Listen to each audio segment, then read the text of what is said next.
The year was 2020. Hollywood was buzzing. A revolutionary streaming service, Quibi, promised to change how we consume entertainment. Founded by Hollywood heavyweight Jeffrey Katzenberg and tech titan Meg Whitman, Quibi raised a staggering $2 billion. Their vision? High-quality, bite-sized videos designed for mobile viewing. The future seemed bright. 6 months later, Quibi went dark. Quibi, short for Quick Bites, aimed to capture a new generation of viewers glued to their smartphones.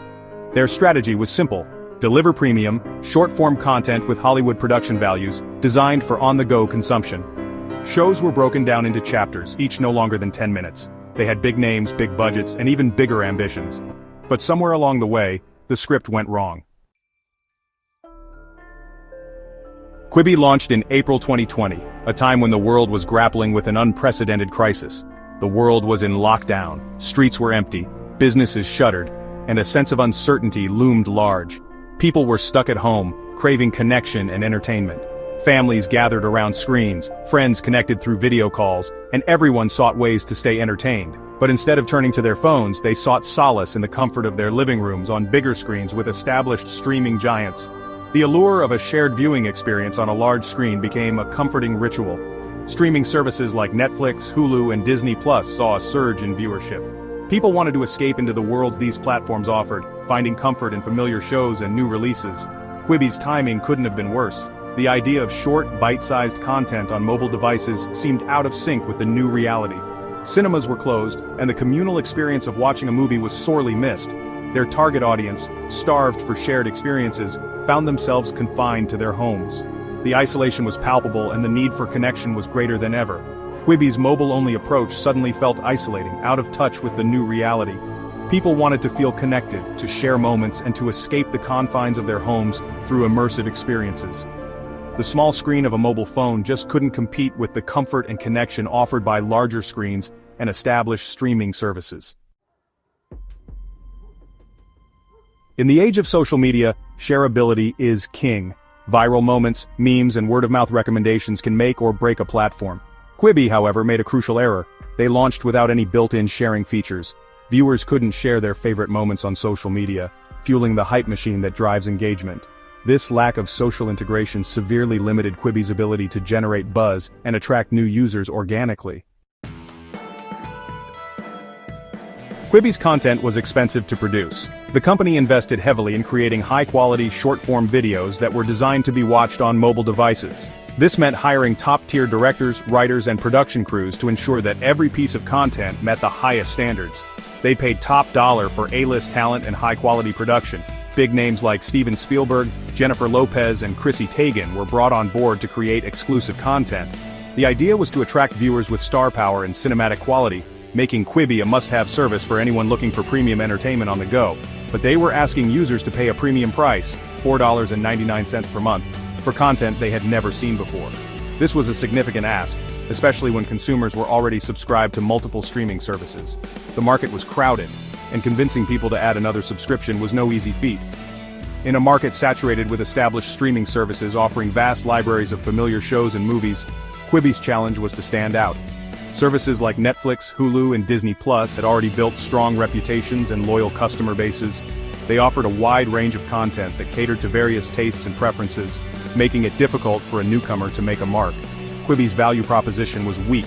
Despite the high production values and star-studded lineup, the platform struggled to convey why it was worth the additional cost. The short-form content, while innovative, didn't resonate with enough viewers to justify the subscription fee. Many potential users were skeptical about paying for something unproven, especially when they had access to so much free or already paid-for content.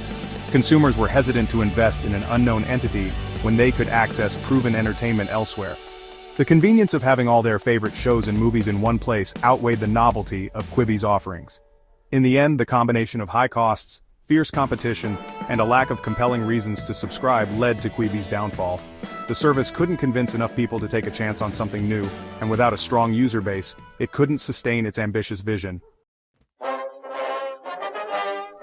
Luring big names like Chrissy Teigen, Liam Hemsworth, and Sophie Turner, Quibi bet big on star power.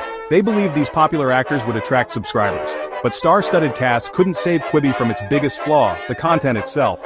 Despite the big names and budgets, the shows failed to resonate with audiences. Many felt the short-form format, while innovative, didn't lend itself to compelling storytelling. The writing was on the wall.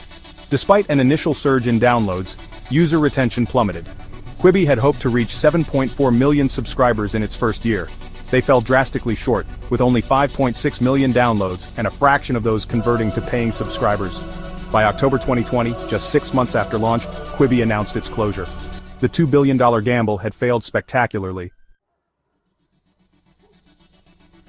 In the aftermath, Katzenberg and Whitman blamed external factors, primarily the pandemic, for Quibi's demise. While the timing was undoubtedly unfortunate, it doesn't fully explain the platform's downfall. Quibi's failure ultimately stemmed from a series of miscalculations, misjudging consumer behavior, overestimating the appeal of star power over compelling content, and failing to adapt to the dynamics of the social media landscape. Quibi's rapid rise and fall serve as a cautionary tale in the cutthroat world of streaming. Launched with much fanfare and backed by billions in investment, Quibi promised to revolutionize the way we consume short-form content. It aimed to capture the attention of a generation increasingly glued to their smartphones, offering high-quality, bite-sized videos designed for on-the-go viewing. However, despite its grand vision and substantial resources, Quibi struggled to find its footing in an already saturated market. It highlights the importance of understanding your audience, adapting to changing market dynamics, and delivering content that truly resonates. Quibi's content, while innovative, often missed the mark in terms of what viewers were looking for.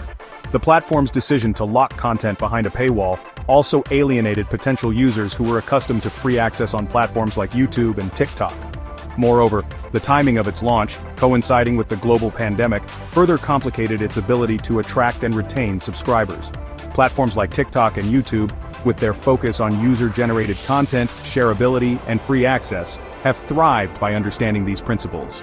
TikTok's algorithm, for instance, is designed to surface content that is highly engaging and relevant to individual users, creating a personalized viewing experience that keeps people coming back for more. YouTube, on the other hand, has built a vast ecosystem of creators who produce a diverse array of content, catering to virtually every interest and niche imaginable. Quibi, despite its ambition and resources, ultimately failed to grasp the fundamental elements that drive success in the digital age. The platform's top-down approach to content creation, relying heavily on Hollywood talent and traditional production methods, did not resonate with a digital native audience that values authenticity and relatability. Additionally, Quibi's lack of social features made it difficult for users to share and discuss content, limiting its potential for organic growth. Could a different strategy have saved Quibi? Perhaps if the platform had embraced a more community-driven approach, encouraging user-generated content and fostering a sense of connection among its users, it might have fared better. Additionally, offering a freemium model, where basic access is free with the option to pay for premium features, could have lowered the barrier to entry and attracted a larger user base. Or was it destined to fail from the start? The streaming landscape is incredibly competitive, with established players like Netflix, Disney+, and Amazon Prime Video dominating the market. Breaking into this space requires not only a unique value proposition but also a deep understanding of consumer behavior and preferences. Quibi's missteps, from its content strategy to its pricing model, suggest that it may have been out of touch with the very audience it sought to capture. The answer, perhaps, lies in the ever-evolving landscape of digital entertainment, where only the most adaptable and in tune with their audience can survive. As technology continues to advance and consumer preferences shift, the ability to pivot and innovate becomes increasingly crucial. The story of Quibi serves as a reminder that in the world of streaming, survival of the fittest is not just a catchphrase but a reality. Those who can anticipate trends, engage their audience, and deliver compelling content will thrive, while those who cannot will inevitably fall by the wayside.